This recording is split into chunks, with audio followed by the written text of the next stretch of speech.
너는 내 우물에서 물을 마시며 내 샘에서 흐르는 물을 마시라. 어찌하여 내 샘물을 집 밖으로 넘치게 하며 내 도랑물을 거리로 흘러가게 하겠느냐? 그 물이 내게만 있게 하고 타인과 더불어 그것을 나누지 말라. 내 샘으로 복되게 하라. 내가 젊어서 취한 아내를 즐거워하라. 그는 사랑스러운 암사슴 같고 아름다운 암노루 같으니 너는 그의 품을 항상 족하게 여기며 그의 사랑을 항상 연모하라. 내 아들아, 어찌하여 음녀를 연모하겠으며 어찌하여 이방 계집의 가슴을 안겠느냐? 대저 사람의 길은 여호와의 눈앞에 있나니 그가 그 사람의 모든 길을 평탄하게 하시느니라. 악인은 자기의 악에 걸리며 그 죄의 줄에 매이나니 그는 훈계를 받지 아니함으로 말미암아 죽겠고 심히 미련함으로 말미암아 혼미하게 되느니라. 안녕하십니까 사랑하는 가족 여러분, 7월 11일 크리스마스 매일 말씀 시작하겠습니다. 오늘 본문은 잠언서 5장 15절부터 23절까지 말씀입니다. 오늘 본문은 굉장히 명확하게 본문이 말하고자 하는 바를 이야기하고 있습니다. 그것은 바로 남편들에게 바람을 피지 말 것, 아내에게 만족하며 한 가정의 아내를 존중하며 그 아내를 사랑하며 살아갈 것에 대해서 이야기하고 있습니다. 다른 여자에게 눈 돌리지 마라 라는 말씀이죠. 우물, 물, 샘물, 도랑물, 샘, 이 모든 것이 아내를 상징합니다. 오늘 본문 15절부터 23절은 한 문단으로 되어 있습니다. 그러니 하나의 의미 단위를 가진 것이고 이것은 다르게 어떻게 해석할 여지가 없습니다.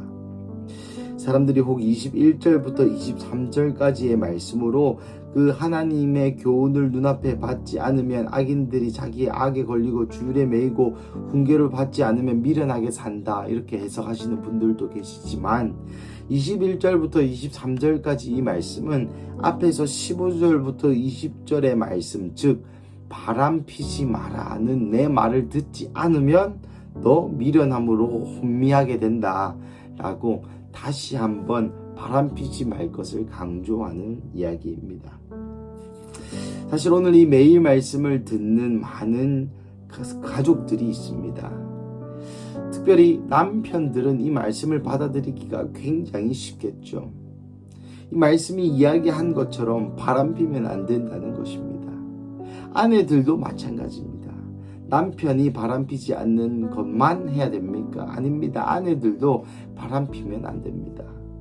하지만 아직 결혼을 하지 않으신 분들이나 우리 청소년들, 어린아이들은 이 말씀을 읽으면서 어떤 기도 또 어떤 적용을 해야 될까 생각해 보았습니다. 먼저 아내가 우물, 물, 도랑, 샘물, 샘에 비유됐다는 것을 우리는 한번 집중해서 생각해 보아야 합니다. 아내, 어머니는 가정의 우물과 같은 존재입니다. 가정의 물과 같은 존재입니다. 과거로부터 물이라는 것은 생명의 근원으로 상징되어 왔습니다. 그것은 비단 한국뿐만 아니라 전 세계에 걸쳐서 물은 생명과 직결되어 있습니다. 사람의 몸도 70%가 수분으로 되어 있고요. 그리고 물이 없으면 물론 산소도 없어도 죽고 땅도 없어도 죽고 다 없어도 죽죠. 하지만 왠지 모르게 이 물은 생명이랑 더욱더 가까워 보입니다. 실제로도 그러하고요. 가정에서 아내, 여자가 물이다, 물과 같다 라는 것은 무엇을 의미합니까? 가정의 생명의 근원이 어머니에게 있음을 말하는 것입니다. 실제로 유대인이 멀리 떨어져서 디아스포라, 우리로 치면 동포라고 표현하죠. 그 동포 유대인이 유대인이냐 유대인이지 않느냐라는 것을 판단하는 근거는 그의 어머니가 유대인이냐는 것입니다. 씨를 준 아버지가 유대인이냐가 중요한 것이 아니라 그의 어머니가 유대인인지에 대해서 이야기하는 것이죠. 그리고 사실상 이 이스라엘 시대까지 가정의 교육은 남자가 책임졌지만 그 이외의 그 모든 것은 어머니가 책임졌습니다. 그런즉 이스라엘 사회가 모계인 것과 동시에 가정에서 우물과 같은 존재, 그리고 또 우물은 목축업을 하였던 이스라엘에게, 또 정착했던 사람들에게 물을 기를 수 있는 유일한 수단이었죠. 그 당시에 큰 저수지가 있거나 댐이 있거나 그러지 않았습니다. 고로 집안의 우물인 아내가 어떻게 집안의 분위기를 만드느냐에 따라 그 물이 쓴 물이라면 가족들은 쓴 물만 먹게 될 것이고, 그것이 정말 달콤하고 스윗하고 또 친절하고 사랑스러운 물이라면 그 가정의 전부가 그 사랑스러운 물을 마실 수 있게 되는 것입니다. 사랑하는 가족 여러분, 저는 이 본문을 읽으면서 현재 사회에 있는 가족에 대한 새로운 생각들 또 기도들이 나오게 되었습니다. 특별히 한국에 있는 가족 문화, 한국에 있는 가족에 대한 출생률부터 시작해서 결혼하지 않는 미혼율이 굉장히 심각한 가운데 있습니다. 왜 이럴까요? 첫째로 남편들이 아내들을 우물로 대우하지 않아서 그렇습니다. 마치 남편들의 일하는데 돕는 자인 양 대우하는 것이죠. 둘째로는 여자들도 스스로를 우물과 같이 생각하지 않습니다. 마치 한 여자의 아내가 된다는 것이 손해, 한 아이의 어머니, 두 아이의 어머니, 세 아이의 어머니, 네 아이의 어머니가 된다는 것이 마치 자신의 인생을 낭비하는 것처럼 생각하기 때문이죠. 마지막으로 자녀들도 어머니를 이 우물과 같이 대우하지 않습니다. 자기가 달라는 대로, 해달라는 대로 다 해줘야 될 그런 존재로 생각하는 것이죠. 고로 이 모든 세 가지 영역, 남편이 아내를, 또 여자들이 자기의 스스로의 아내됨을, 그리고 나아가 자녀들이 어머니를 존중하는 이 모든 부분이 회복되어야 오늘 본문처럼 우리의 삶이 복이 될 수 있는 것이죠. 우리의 가정이 복이 될 수 있는 것입니다. 마지막으로 이 말씀만 드리고 매일 말씀을 마치고자 합니다.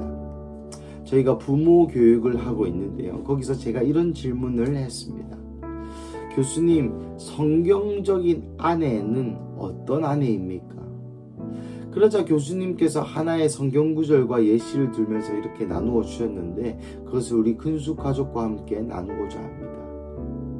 성경의 표현에 보면은 아담이 독처하는 것이 좋지 못해 하나님께서 돕는 배필을 주시죠.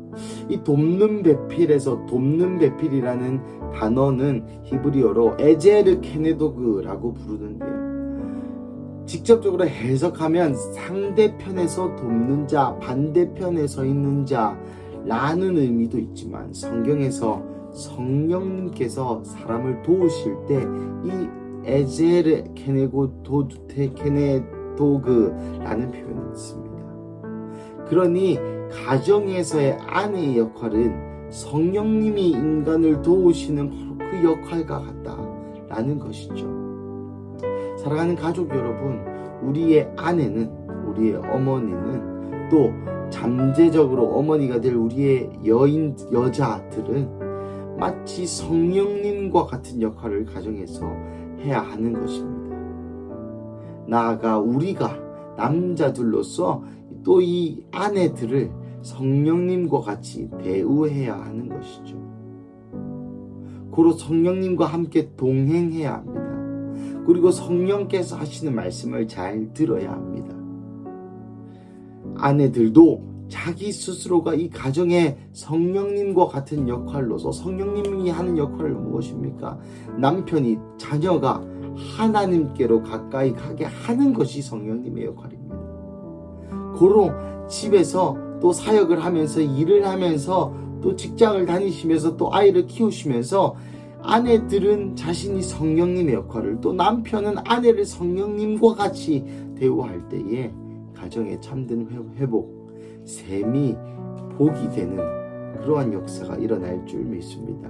오늘 월요일 이 가운데 이 말씀을 통하여 가정이 회복되시는, 아내들이여 자신의 성령님으로서의 가정의 역할의 정체성을 깨달아 알고, 또 남편들은 아내들을 성령님 대우하듯 대할 수 있는 그러한 하루 되시기를 주님의 이름으로 축복합니다. 우리 함께 기도하시겠습니다. 사랑하는 하나님, 감사합니다. 오늘 본문을 통하여 아내가 가정에서 어떠한 역할을 하여야 하는지, 우물이요, 물이요, 도랑물이요, 세미의 역할을 해야 된다는 것을 알려주시니 감사합니다. 나아가 또 남편은 아내를 볼 때에 가정의 세미요, 우물이요, 생명의 근원으로 여기며, 나아가 에제르 케네도즈의 역할, 성령님의 역할로서 대우하고 존중할 수 있도록, 그래서 아내와 남편이 서로를 존중하고 존경하면서 오늘 본문의 부주제처럼 너희의 셈이 복이 되게 하리라 고 말씀하신 그 하나님의 말씀이 성취가 되는 시간 되게 하여 주시옵소서. 그래서 오늘 이 화요일 이 아침 가운데 다시 한번 가정이 회복되는 시간 되게 하실